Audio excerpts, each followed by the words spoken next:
DNA consists of sugar, deoxyriboses, phosphoric acid,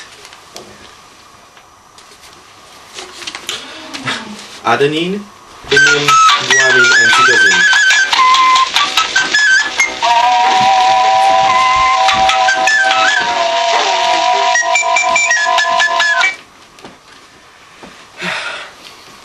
Human DNA contains about 30% each of adenine and thymine, and 20% each of guanine and cytosine. It has some pairing rules. The adenine-thymine bond is exactly as long as the cytosine-guanine bond. Each double helix begins with multiple pairs of adenine and thymine because they have only two hydrogen bonds. That means the DNA is able to unzip into two pieces during cell division.